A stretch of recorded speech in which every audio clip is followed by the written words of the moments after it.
about 82 million tons this year. Can I have the slides moving, yeah, to the next page? Yes. So currently we record here for seaborne thermal imports reaching the 1 billion ton mark. And this year we expect imports to contract to about 960 million tons. So that's a cut of slightly over 80 million tons. And obviously the Indonesian market, Indonesia being the largest exporter of seaborne thermal coal, has naturally been very, very affected with India, mainland China, South Korea, and Southeast Asian consumption down. But the one positive note that we see for Indonesian exports is Vietnam, where imports have been soaring, and IHS Market expects Vietnamese coal imports to rise about 12 million tons this year. The next page. So the actual cuts that we are seeing, compared to at the start of the year, or rather the end of the first quarter, when the pandemic seemed very likely to worsen and to sort of paralyze the world globally. At that point, there was obviously too much coal in the market, but now we're starting to see that cuts in the year to date, and based on what a lot of producers have started to announce, we're looking at about just close to 70 million tons of sort of exports that are full supply that is being reduced. However, there's still a little bit more to go to hit that over 80 million tons of cuts in full exports. For Indonesia specifically, we are looking at about over 40 million tons of imports from other countries, and so this would equate to a cut in production of around 50 to 60 million tons from Indonesia. Next. So obviously more tons still need to be incentivized offline, and this explains the continued weak prices that we're seeing in the market. It's been, I think, very nerve-wracking for a lot of producers to just look at the prices slip, and slip. But demand has been so weak. I think a lot of the countries that are buying coal or intend to buy coal are not able to take advantage of that at the moment as well, because of the very, very debilitating level of low consumption. Further out, we see that long-term seaborne demand, that peak has already occurred last year. If you can see the next page, please. Yeah. So for long-term seaborne demand, we see that peak demand has already occurred, and from here on out, well, we do see that in the following years there will be a slight rise before it plateaus and comes down. This is long-term, but COVID-19 has obviously resulted in this dip that we're seeing in the diagram here. Next page.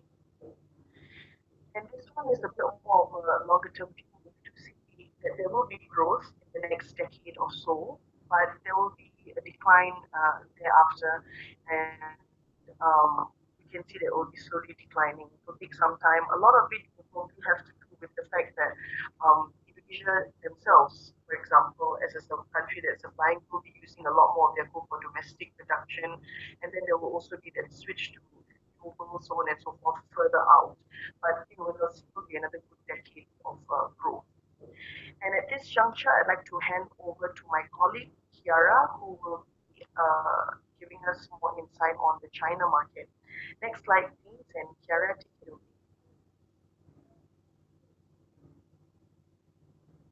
Hi everyone. Hello. Hello. Hello. This over today. Hi.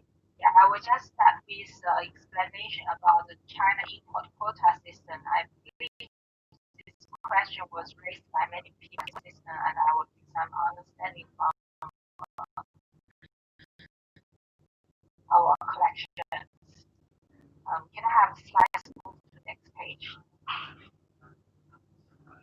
Then is to give a cap of the total volume of coal import in the year. So this year's import quota was said to be the same as the number in 2017 or 2018 total import actual volume, which was 271 or 281 respectively. So let's take the total target is 271 million ton as an example. To achieve that target, importers and ports, they were given the quota according to their intake volume in 2017. Of course, there was adjustments based on this year's situation as the demand, in different regions or different market conditions and other elements such as weather, source of power supply, hydro performance, and industrial structure in China have changed over the past 3 years. Okay, next page.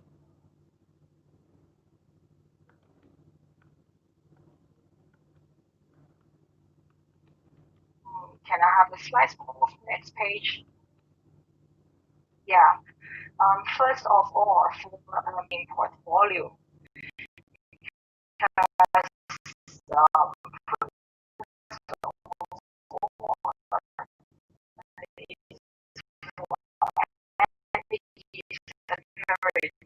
the government would like to reduce dependence on import coal in general, and the difference of prices in changes and the domestic market was affected. And secondly, the import coal is a supplement for the domestic market. Having control of the import volume at the peak and the low period could stabilize the domestic market, and the government is trying to use this as a tool to optimize overall economic performance. Also, for government, they need to protect the domestic coal industry because the coal mining industry in China is also very big. It's kind of one of the biggest industry linked to many job securities for the population. And GDP is also a GDP driver for many regions in North China and coal producing provinces. For people who ask question why the government don't allow the power generator to take more cost-effective import coal to benefit the economy, the answer is the government has jobs of the many many people works for the coal mining sectors. It's millions of people, and in this population size is much bigger than the power sector. Kind of like the price. Okay, next slide.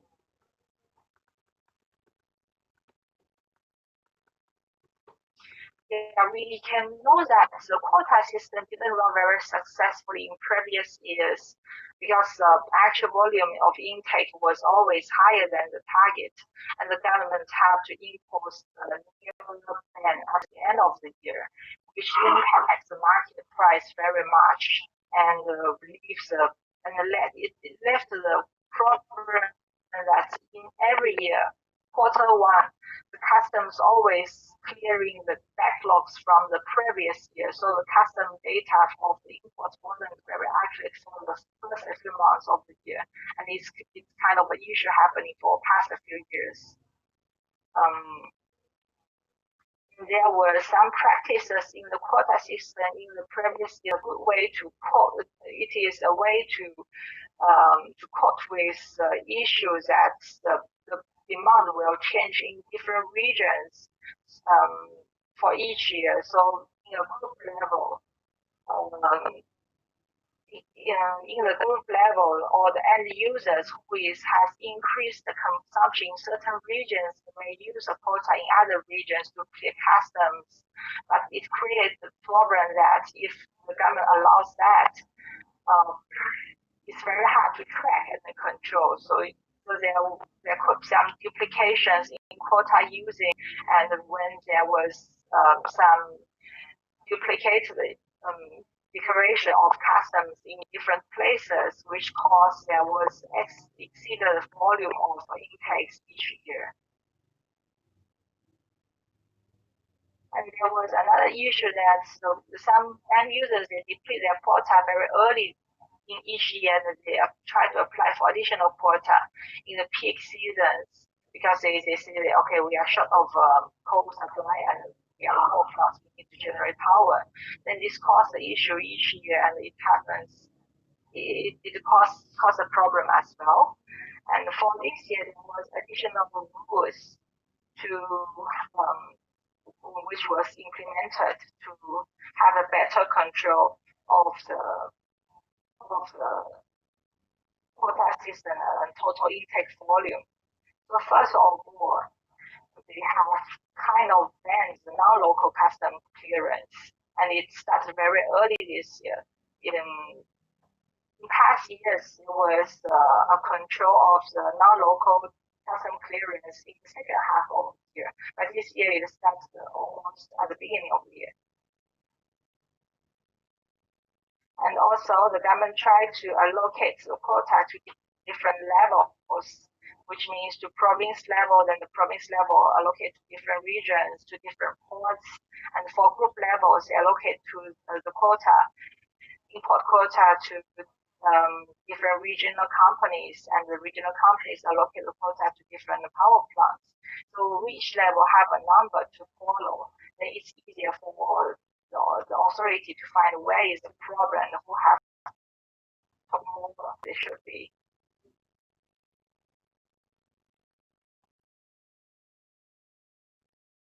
Then also has breakdown the quota into quarterly or monthly based on the demand on season, or to even out the usage of coal and the usage of import quota. And NDRC also encourage that to even out the import quota to stabilize the price as well.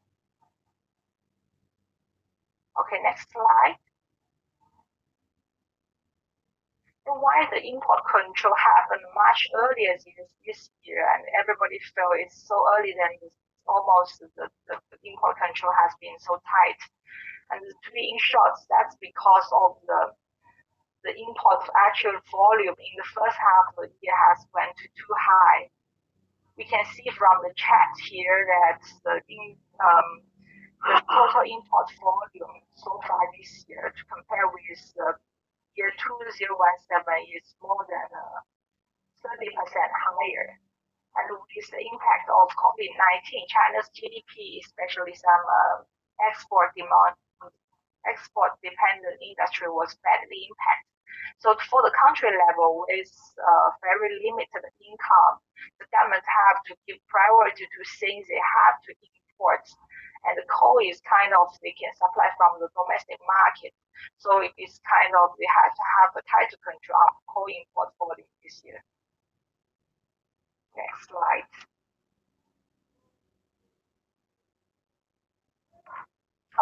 This is a detailed timeline of the China's import control this year.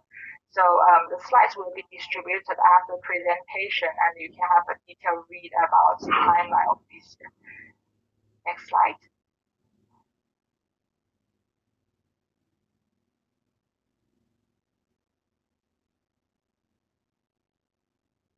Yeah, then this slide tells us that the control, the government's action in China did impact the coal price, and since it started the control in June and July, the price have went down and stabilized in the yellow circle there.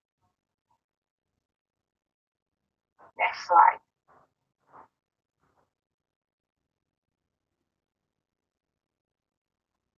Yeah, this chart tells us CFR price in China, and with the control, we can see the CFR price have went down also. And for the figures, you can read when the slides were distributed later on.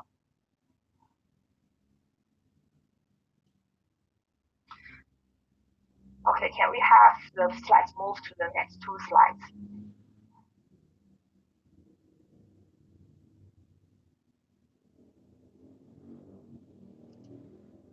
Yeah, this is also the similar numbers,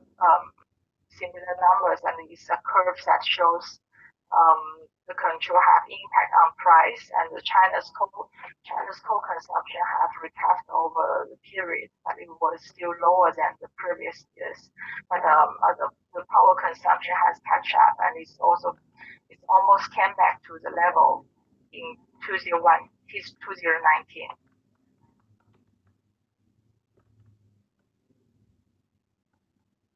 Next slide.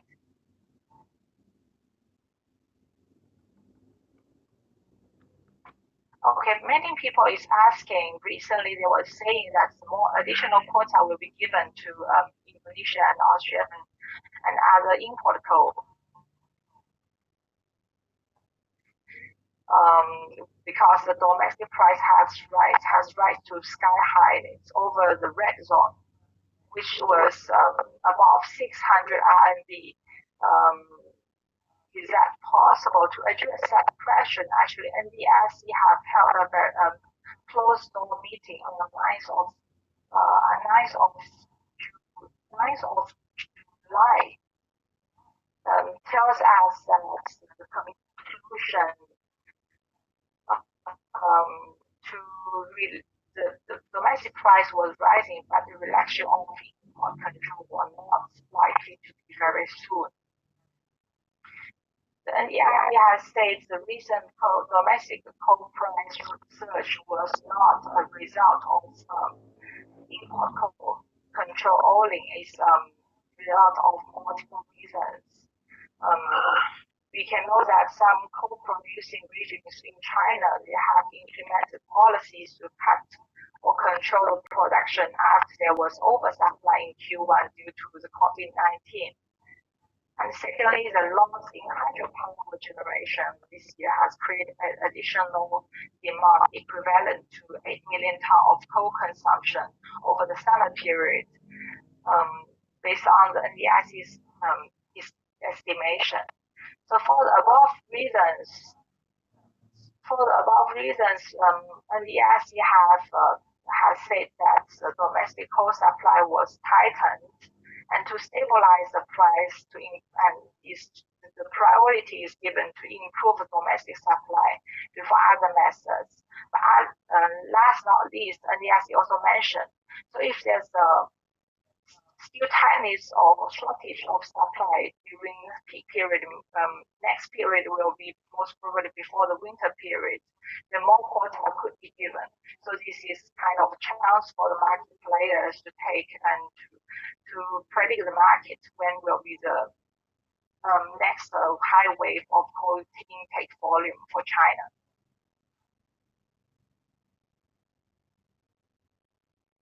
Okay, that's all from my side. I'll hand it back to my colleague Diana.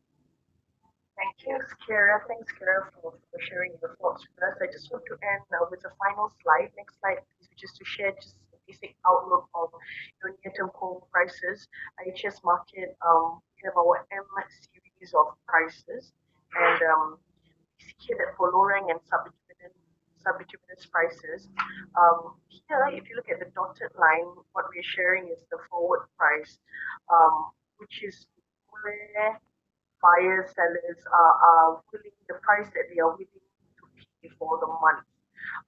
And then we can see there's a slight lag because we have seen growth over the past week of where people are willing to pay moving forward.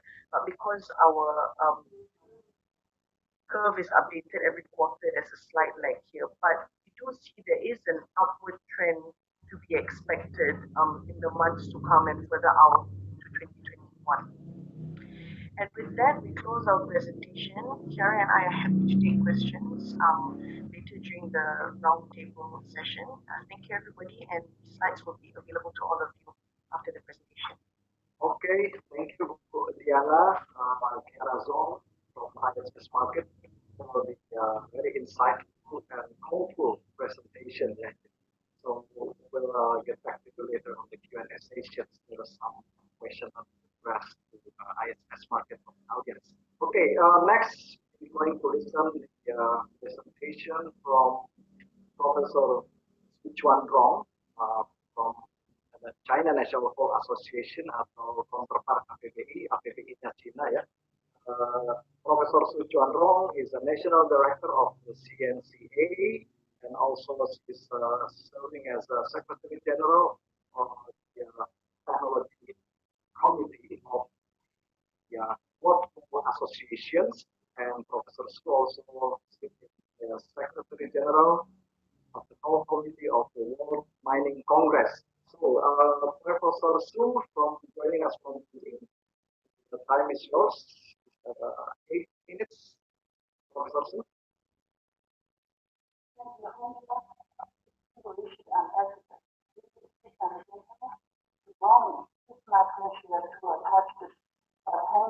their duties. As you know, China is the largest crude oil. As you know, China is the largest crude producer.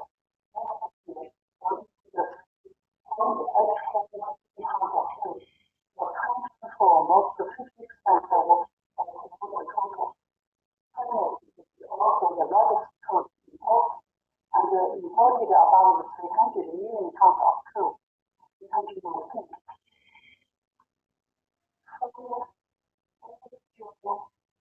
Coal exported to China and Indonesia, Australia, Malaysia, India, and Philippines. Indonesia is the largest coal exporter to China. Last year, Indonesia exported 160 million tons of coal to China, accounting for 50% of total volume. This is a brief introduction of last year. Please next slide.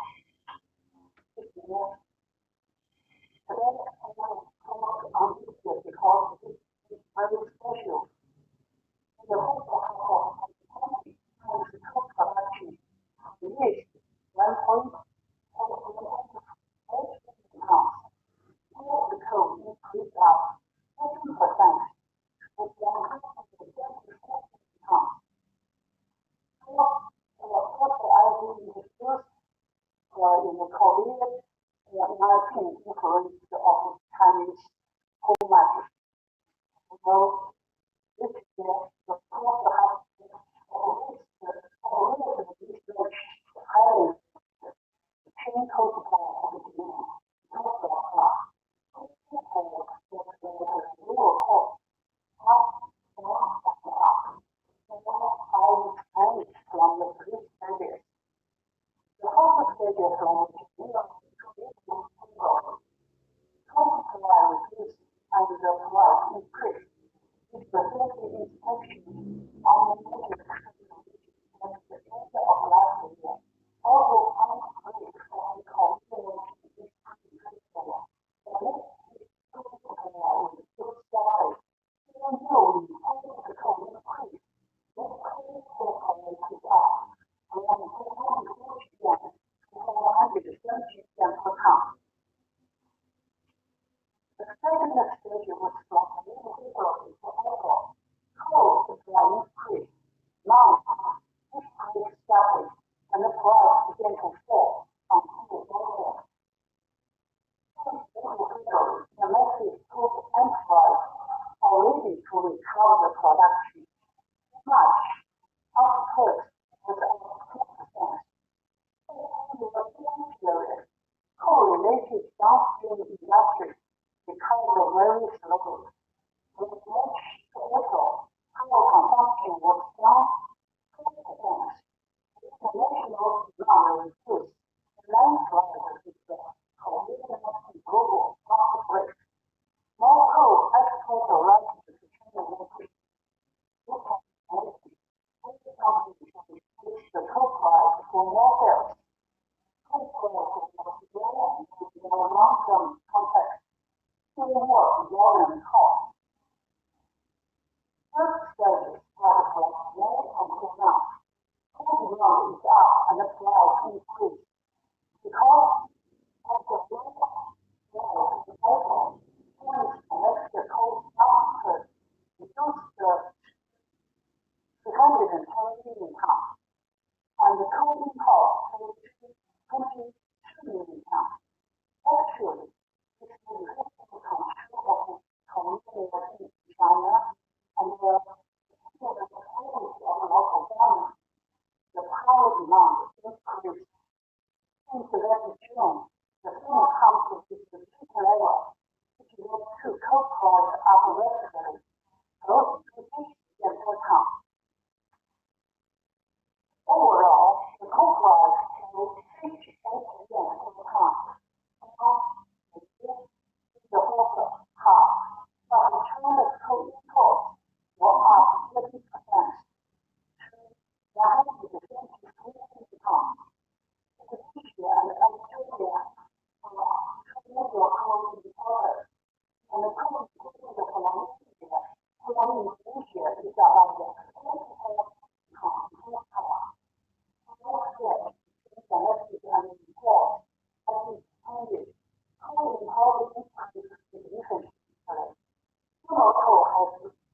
Singapore and Singapore have the largest health equipment. Now, I want to speak of the health with the 4 points. First, China is the biggest over beyond the development. Typically, because China GDP growth is between 4 or 5% second half, and the coal consumption will be increased. Annual power consumption will be increased by 2%. Similarly, because the coal has the price advantage, the normal Indonesia food price is 10 to 15 US dollars per ton lower than the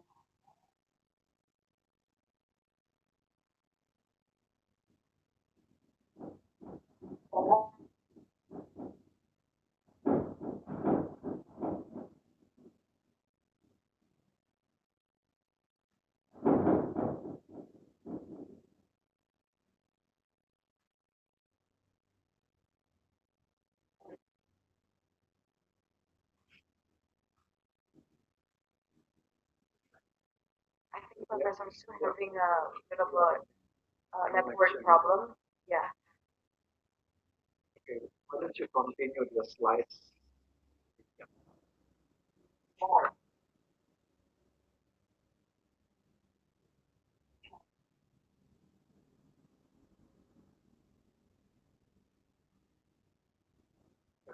The slides.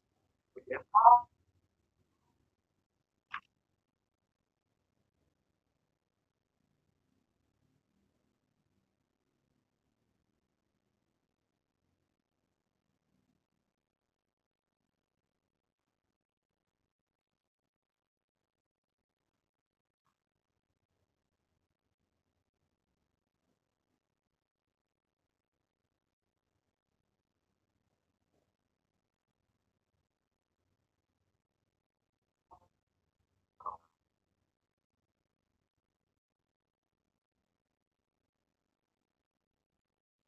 Hello. Also, yeah, see that you're having a trouble in the connections. We cannot hear your voice.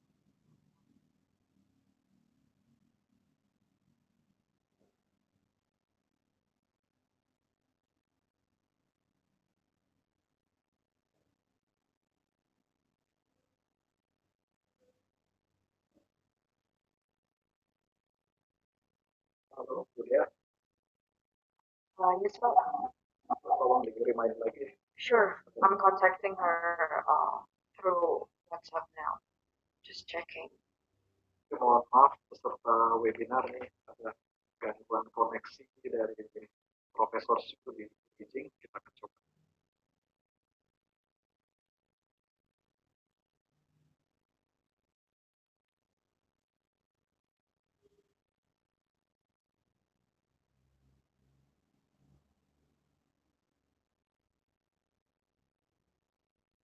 Okay, how many slides from Professor Su left? Ada berapa slide lagi Bu kita? This is actually the last slide, Mahendra. Should we just like continue to the next panelist to speak Yeah, while waiting for Professor Su to come back? Sure. Okay, so please call the Madam Su, yeah? Sure. Okay.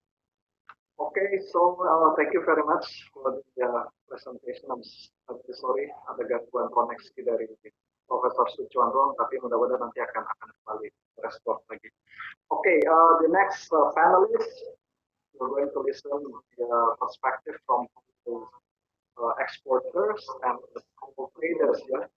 Pertama kita beri kesempatan buat Pak Yusnan, Mr. Yusnan from Indo Tambang Megaraya, one of the biggest coal producers in Indonesia, produced more than 20 million, yeah, if correct me if I'm mistaken, in 2019, and is overseeing the marketing and logistics of director of marketing and logistics of ITMG. Pak Yusnan, waktunya agak singkat, please 5 menit mungkin. Ya, monggo Pak. Terima kasih Pak Hendra, yang saya hormati Pak Dubes beserta jajarannya. yang saya hormati juga rekan-rekan di APBI dan semua koordinasi. Yang saya hormati juga Ibu Diana, Miss Kiara, dan Profesor Su. Okay, I like to present from the producer side, and you see that Indonesia is a very strategic country, and is closer to the country that consuming coal as the base for the power generating. There are 2 points, 2 major points that I can see from. One is on the commercial side, and the second is on the policy. On the commercial side, we already hear from the previous presentation, the demand from China is still there. The economic still good, even in the first quarter, this dropped to the pandemic to plus 3.2, and expect from the current figure, the second half, the economy also going positive as well.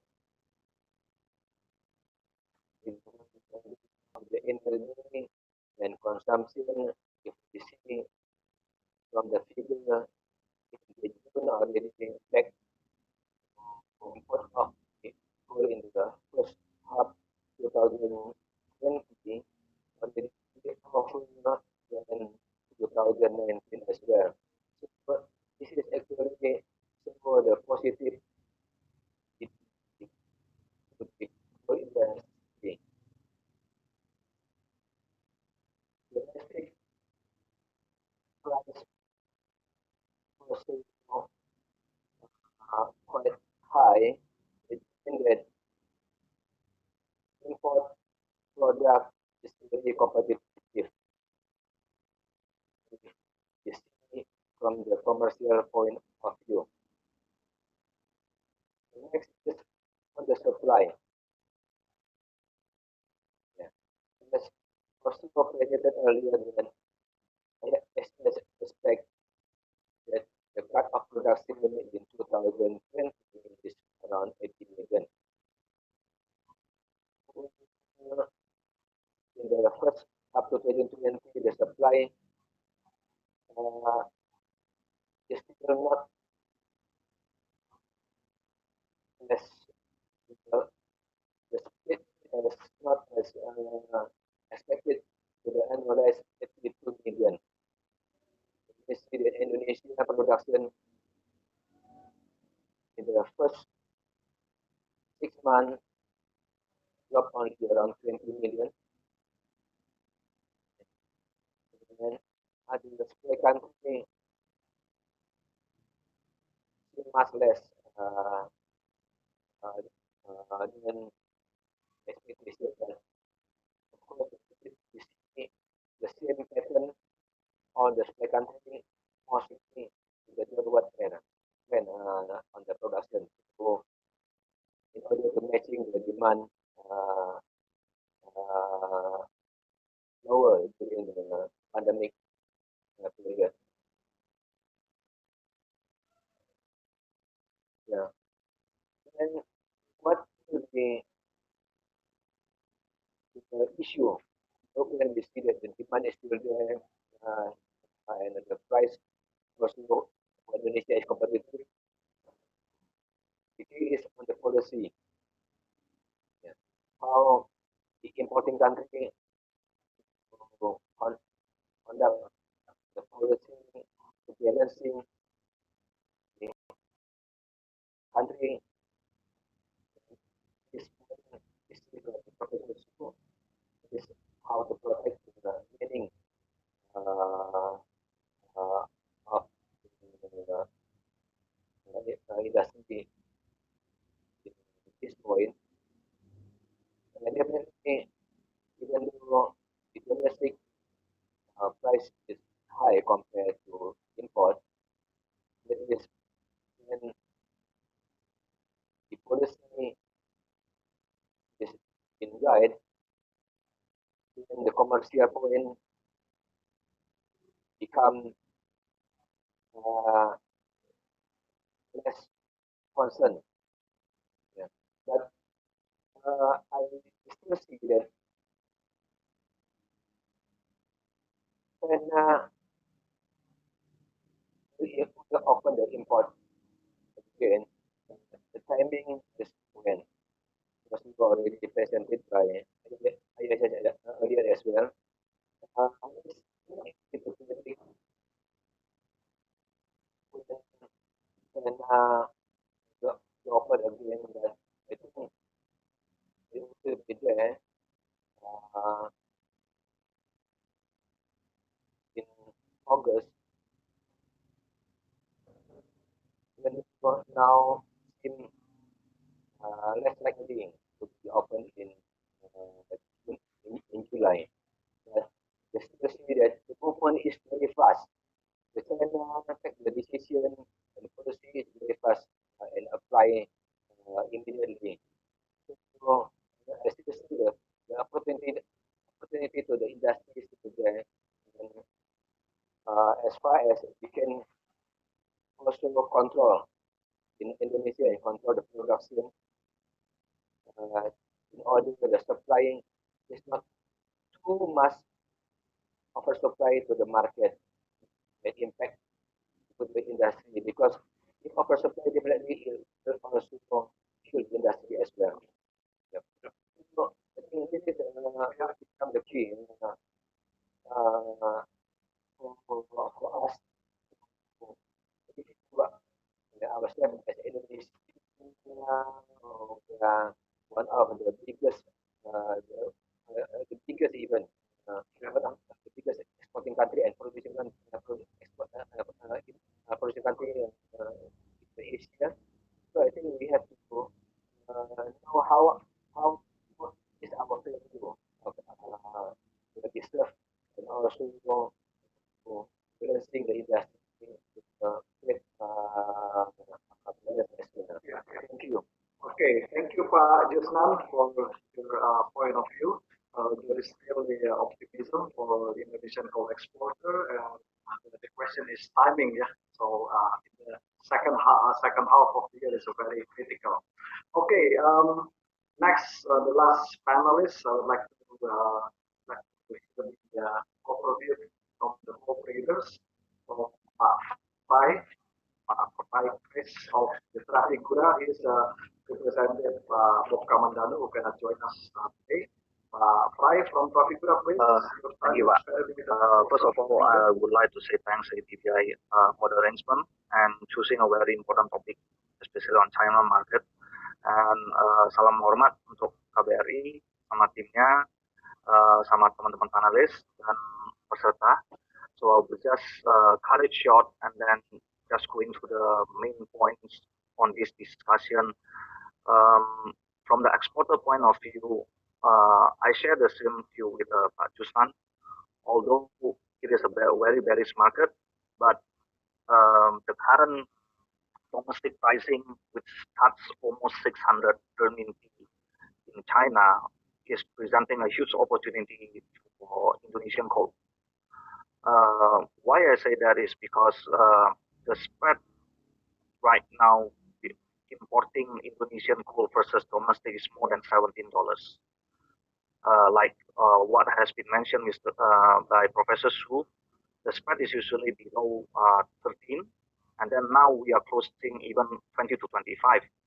So this will be a good opportunity for us in selling more coal to China. But of course, quota is the big question here.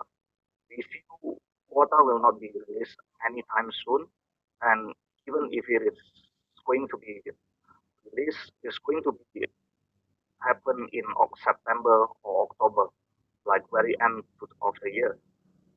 And that means in this couple of months, we see the market is going sideways. um, price will not be very volatile.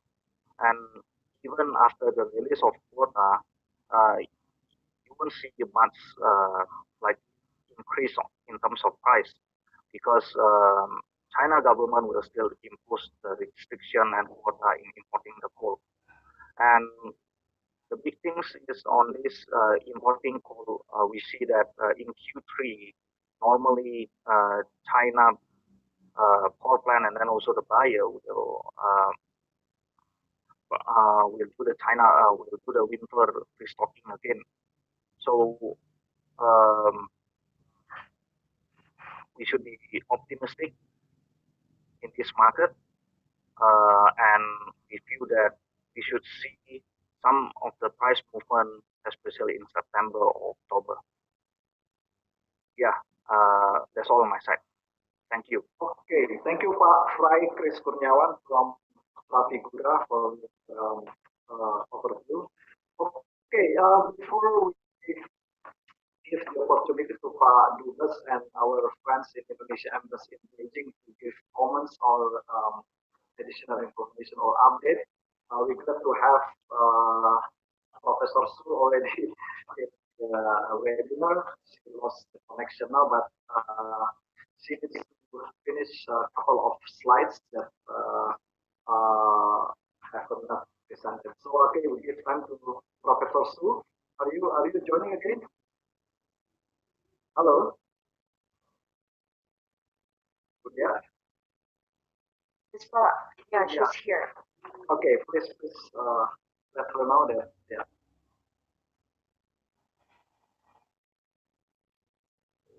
Hello.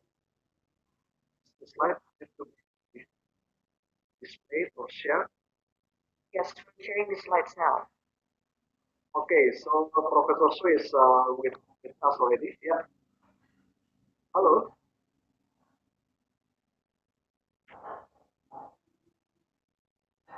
Apparently there is trouble in the connection again. Hello.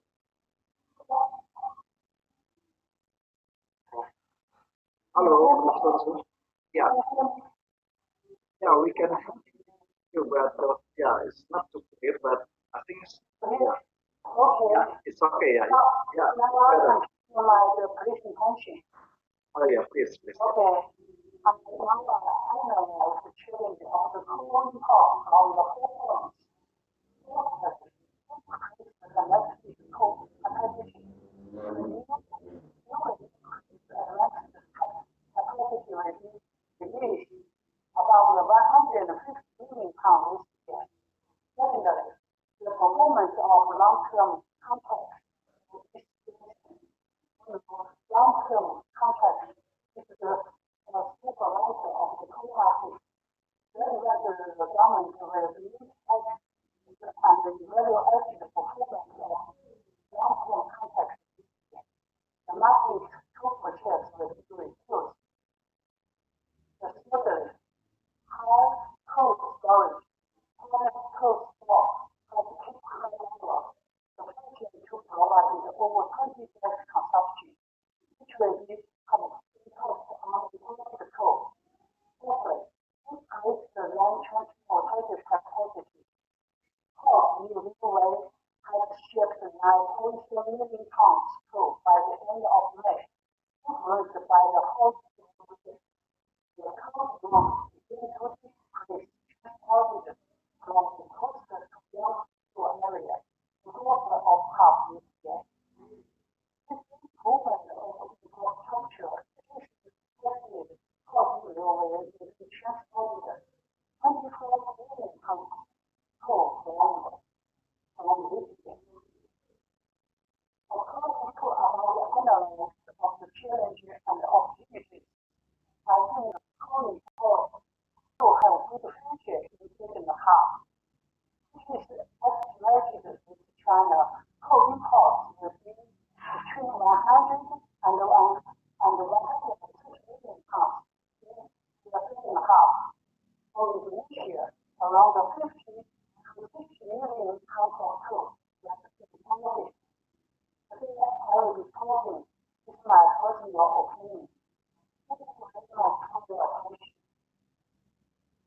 very much, Professor Suchwandrong, for the very informative updates that you presented. The last two slides were very important for us. Yeah, you talked about the increased domestic coal supply capacity, also the performance of medium and long-term contract, high and high cost storage, and also increase transport capacity. Those are very important information that we need to assess uh, regarding the potential of import from China, which reiterated that the potential is there.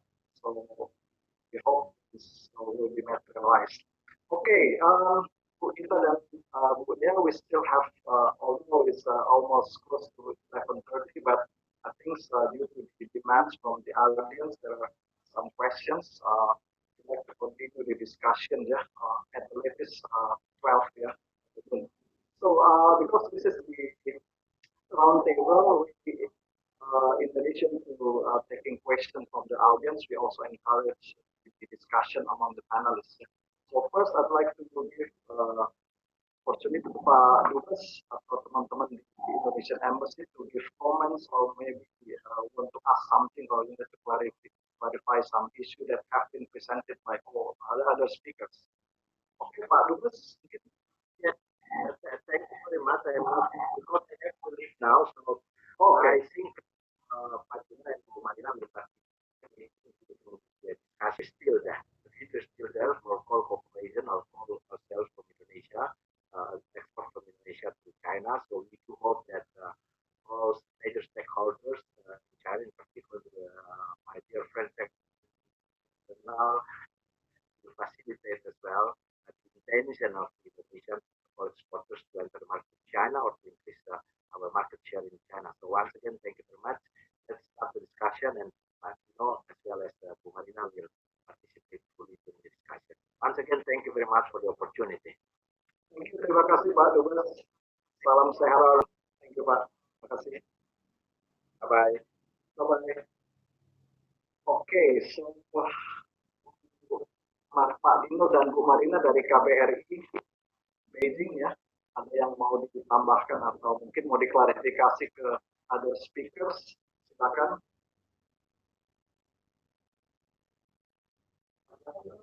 Ya, terima kasih sekali lagi. Mungkin itu kami sebagai pendengar yang baik tadi sudah disampaikan sama Pak Dubes.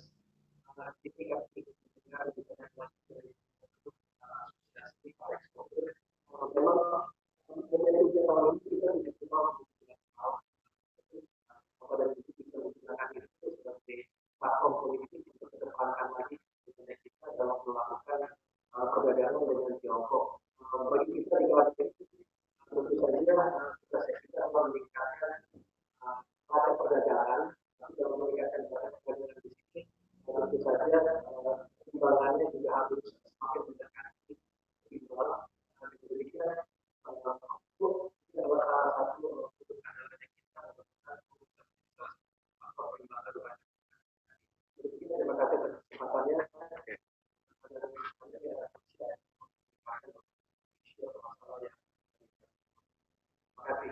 Baik, terima kasih Pak Dino.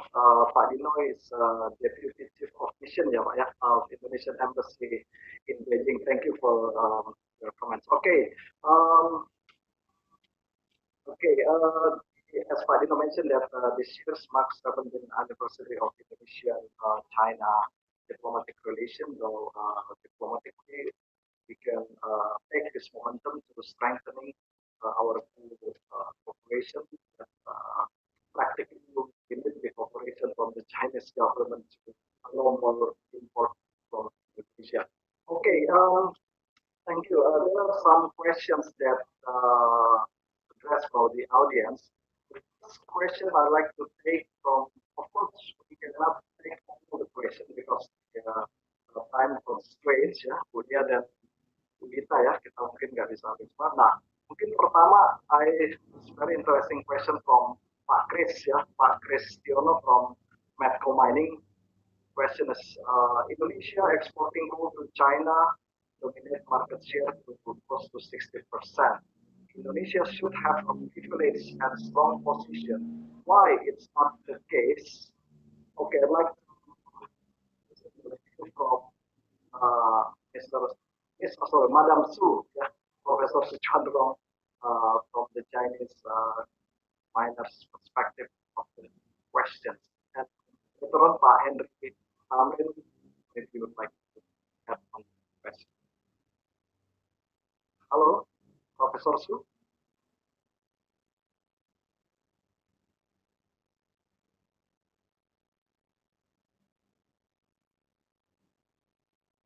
Halo. Oh, ini ya. Yeah, I think there's. Ya, oke. Oh, Pak Henry, mungkin Pak Henry bisa eh, bukan menanggapi, mungkin memberi apa comments on the questions. What Indonesia is the import constitute of 60% of the total Chinese coal import thermal coal, but Indonesia should have privilege. But why is not the case? That's mungkin curhat dari eksporter kira-kira gini. Because of 60%, then that's also the problem. Usually, because the reliance of Indonesian coal export is pretty much rely on China import. That's pretty much a cost of coal. If you look at Indonesian export, last year we export 440 billion tons of coal, but these 440 billion tons of coal is only about 8% of the China consumption. So if China suddenly consumption portfolio profile change of 1 or 2%, the impact is huge. It's 40 to 80 tons of coal.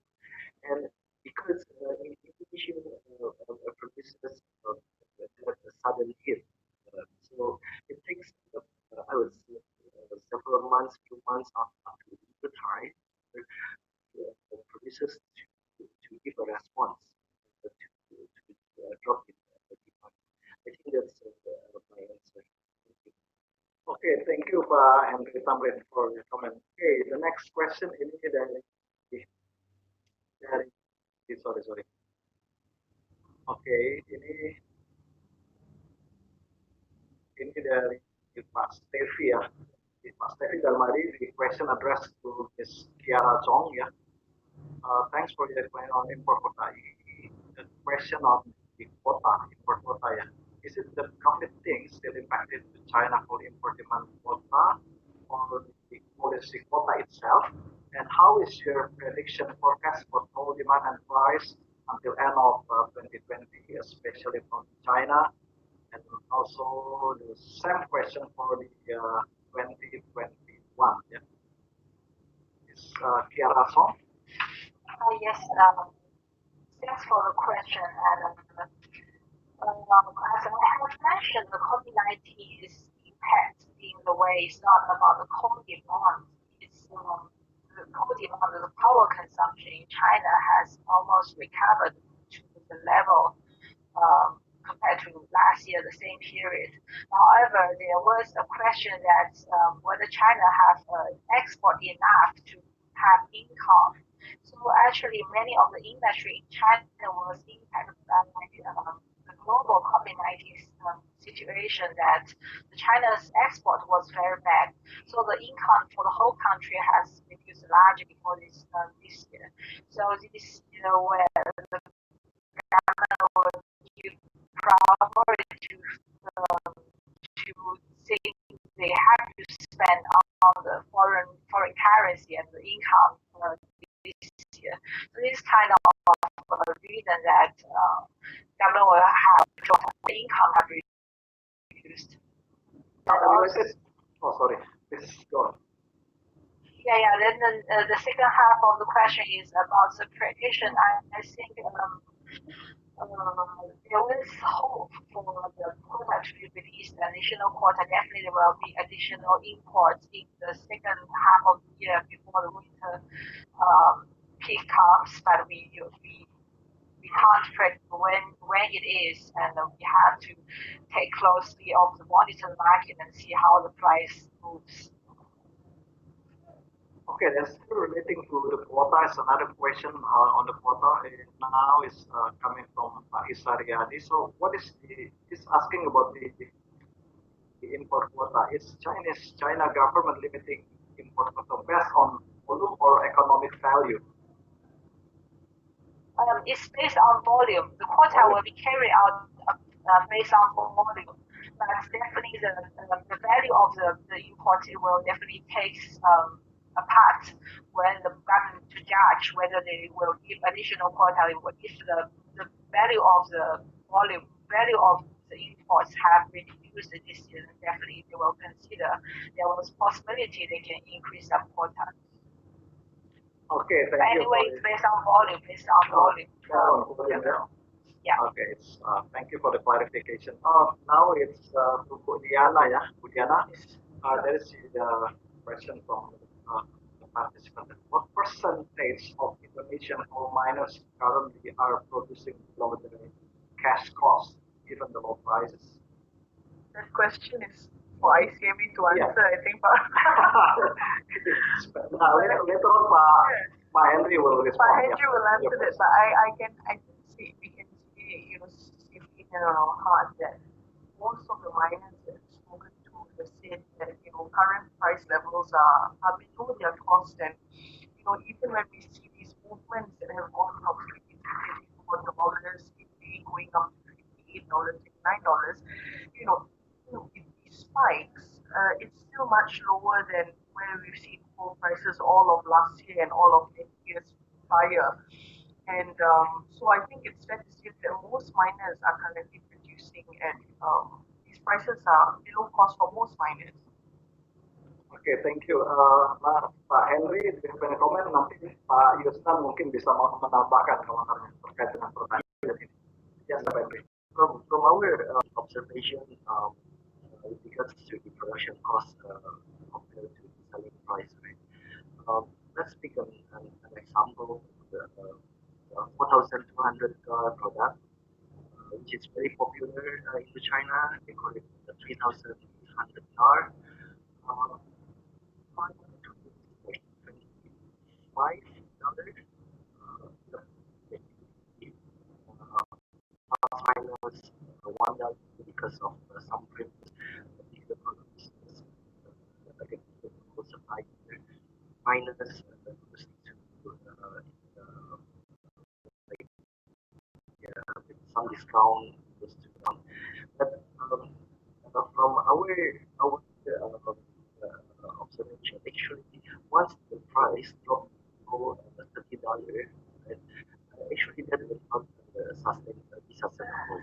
But of course, for short term, because of the COVID-19, because we have some support from food price that has dropped last few months ago, and of course, just looking at the cash costs without thinking of any interest, appreciation, and depreciation.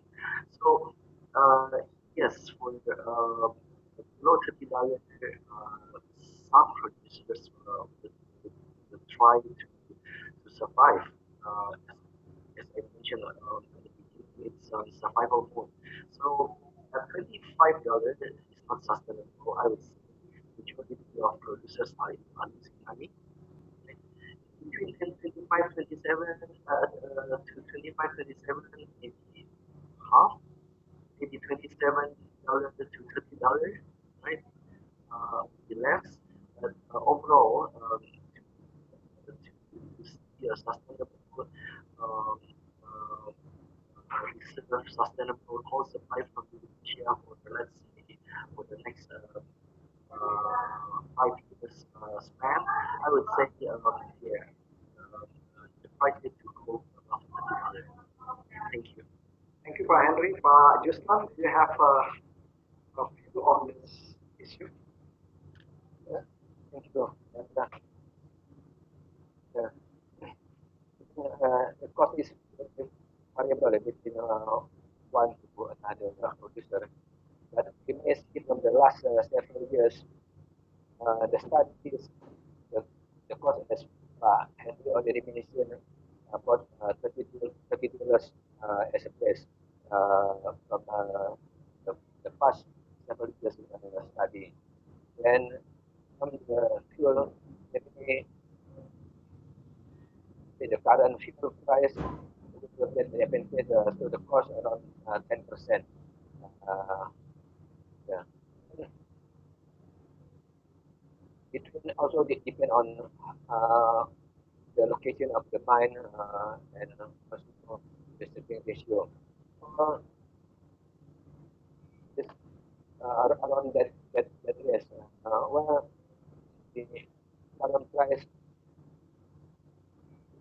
even going down deep to 20 to 23 for some period, it is already make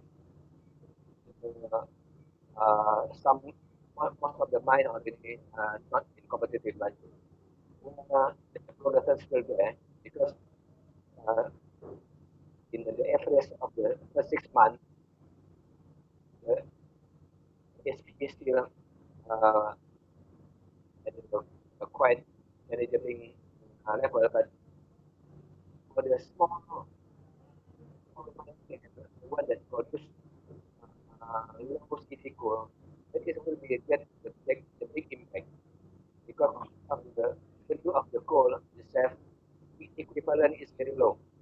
If you see from for example, three four before the current index that equivalent to the 5,500 NAR level, for example, it is much lower there compared to the other higher CV. Also for two CR as well.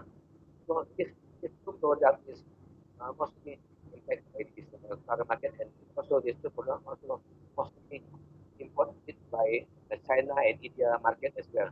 So while the India is grown and China also come to import, then these two products get hard impact. Thank you. Okay, thank you, Pak Yusnan. Before I get the opportunity, give the opportunity for those who raise hand, I'd like to address the next question to Pak Fry. Are you there, Pak Fry? Yeah, Pak Fry. Yes, Pak. Yeah, there is a question, very simple one. How can the newcomers, coal traders, penetrate China's market since China still have a great appetite for coal import? Yeah, you want sharing from your experience. I guess if it is for new traders, it will be tough. Even for big traders like us, our competitors, Glencore, Alpha, and the others, it's very tough to penetrate China market. When they buy coal right now, you need to sell basis renminbi currency, and most of the trade right now is being done through Chinese traders. So if you want to penetrate directly to China market, it will be tough. That's my point of view. Okay, thank you. Yeah. Account, Okay. Professor Xu. All right, Professor Su. Hello. Yeah. Okay. Sorry. Yeah. There is a question that maybe is addressed to your side. Yeah. Okay. Question from Pak Reza. With the discovery of renewable energy and the effects of COVID-19 pandemic, what is the outlook for coal prices, the demand and supply in the industry? Oh, maybe yeah. Especially with regard to China, yeah, demand and supply in China, maybe. With discovery of renewable energy. I think, we have we get the measures from the green home for the coal ground from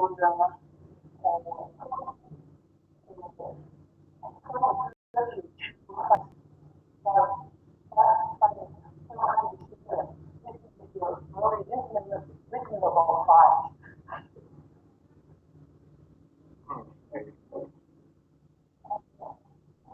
According to Chinese market and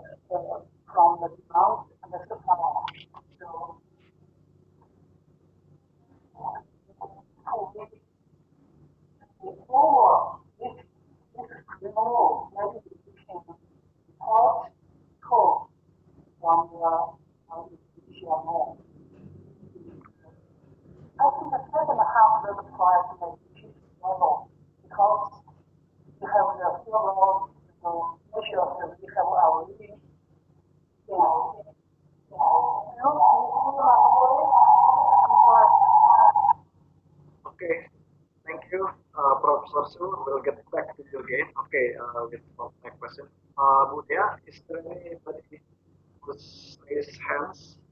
Yeah, there's actually one person, Michael Sandromanik, who already raised his hand. So I'm just we already allowed you to talk, so Yeah, very quick. you can unmute yourself, Michael.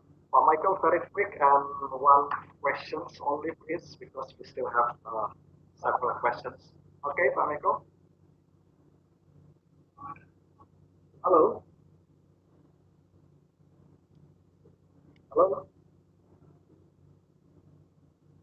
Okay, we cannot hear you, Pak Michael.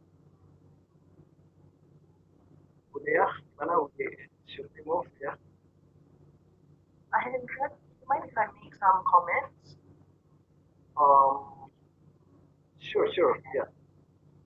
Just looking at, there was a whole bunch of questions, and I think maybe you can address some question addressed to directly. Yeah. Yeah, some of them have to do with prices and how confident we are that these prices are going to go up and things like that.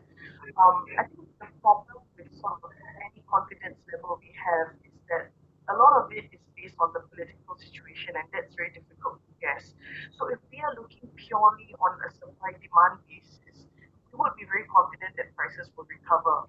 But the political constraints is what is not making it easy, and it makes it very difficult to forecast. So if China was, say, open to imports unconstrained, prices would rise relatively strong. But then, we cannot second guess Chinese import policy because they're dealing with it from many different angles. And as my colleague had pointed out earlier, there's a sense of wanting to save, for example, mining workers, for example, in the country and things like that. And also to look at this COVID-19 situation globally, because even if China recovers and the rest of the world has yet to recover, that's going to affect, in a way, impact China's recovery as well. So it's another thing we have to understand about the import quota policy is that it has proven to be fluid and changeable. The import quota system is not new. China has been doing this for many years, and every year it tries to adjust it because if it failed in 2017, it didn't reach the standard or the result it wants. In 2018, it makes adjustments. In 2019, it makes adjustments, and this year it's making adjustments as well, starting so early in the year. And the thing to really note is the fact that as China does this, it means that buying long term is going to be very difficult. Selling long term is going to be very difficult. Volatility is definitely going to increase, and Indonesia probably has to rethink how it's going to produce moving forward because clearly planning to produce to China peak is not going to put you at an advantage given the increased volatility in the bull market. Okay, thank you, Budiana. I think you have covered a couple of questions that have been asked by the participants. Okay, Budia, who's Michael? Is it already? Hello. Yeah, I already allowed him to talk. So, Michael, you can unmute yourself and start talking and address your question, please. Michael? Bisa terhubung ya.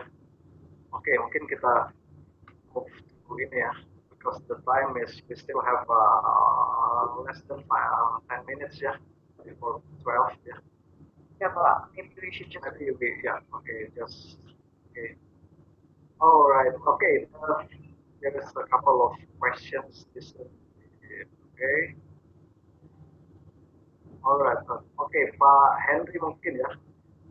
I was just a very general questions, very quick, very quick response that we need from you. How is your strategy facing challenges, opportunity to improve coal mining industry in Indonesia?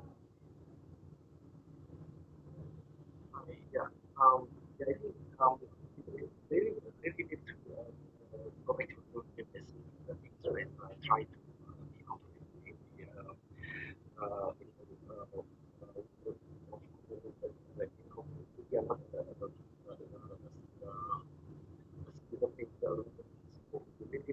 very competitive about the production cost. By saying that you have to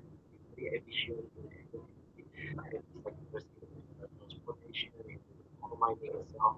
And so far, the reliance on electric dependence from important products is also create some burden to you know uh, uh, we promote as well the change uh, and so on.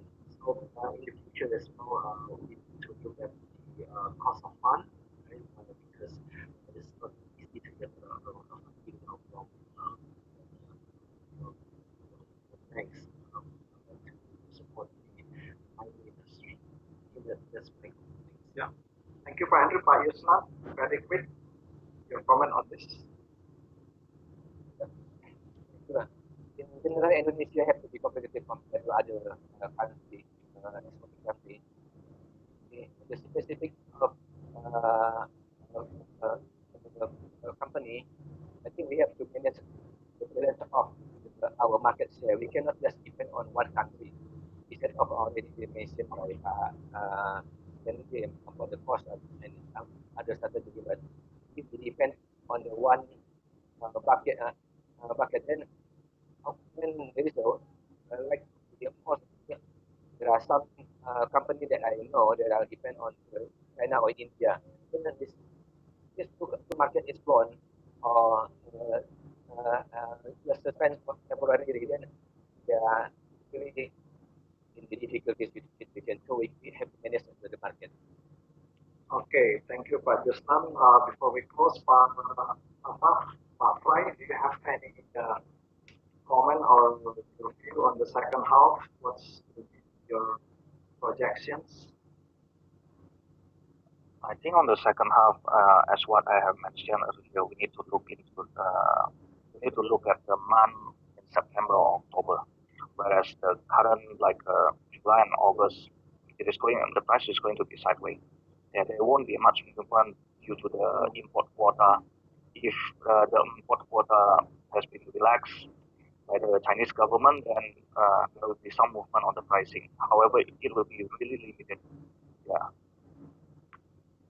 Okay, thank you, Pak Fry. Professor Sure, are you still joining us? Hello. Okay, do you have any closing remarks you want to share with us before we close our today's sessions? Okay. Thank you.